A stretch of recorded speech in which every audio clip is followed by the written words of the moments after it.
Tanzania tumeshinda tuzo hii, na labda niseme katika sekta ya utalii hii ndio tuzo kubwa kuliko zote duniani.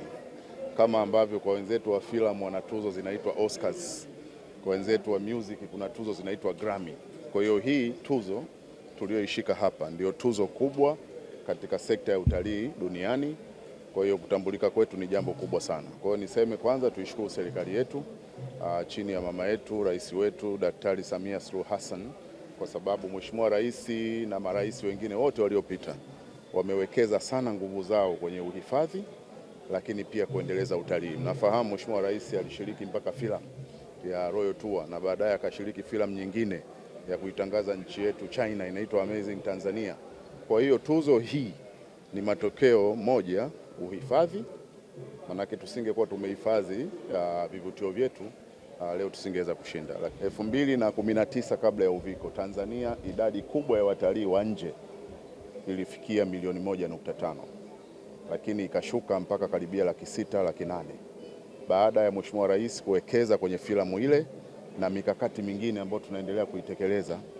Uviko ukaisha, Tanzania ikarejea, tukapiga kutoka 600,000, 800,000 tukaenda mpaka ile 1.5 milioni 1.5 ya mwanzo, na mwaka jana kwa takwimu zetu tumefikia watalii milioni 2.1 wa nje. Ukichangana na wa ndani tuna jumla ya watalii milioni 5.3. Kwa hiyo sekta ya utalii iko vizuri, lakini kama nilivyosema uhifadhi pia umeendelea. Tanzania ina hifadhi za taifa 21, ina mapori ya akiba na mapori tengefu zaidi ya 50, ina misitu 464. Niendelee? Siutaka takwimu dadangu. Lakini maana yake ni kwamba hii ni nchi ambayo imetumia muda wake mwingi, imetumia rasilimali zake nyingi kuhifadhi. Kwa niaba ya Bodi ya Utalii Tanzania niungane na Katibu Mkuu kwanza kutoa shukrani za dhati kabisa kwa wadau wa sekta ya utalii. Kama ambavyo amemalizia kusema Katibu Mkuu, ni kwamba mchakato huu unahusisha kupigiwa kura. Sasa wanaopiga kura ni wadau wa sekta ya utalii, sio tu watalii peke yake.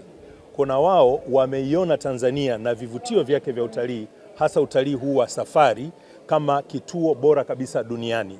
Kwa hiyo dunia imeiamini Tanzania, dunia imeiamini Serengeti na hifadhi zingine zote, na ndio maana tukapigiwa kura tukashinda tuzo hizi. Sasa wengi mtaanza kujiuliza tunaelekea wapi baada ya hapa? Ni dhahiri kabisa kwamba tumejipanga ili kuidhihirishia dunia ya kwamba Tanzania ni award winning destination na wageni wengi waendelee kuja kuweza kuviona vivutio hivi. Tuzo tulizoshinda ni 5 kwa mwaka huu. Hii ndio tuzo kubwa kuliko zote.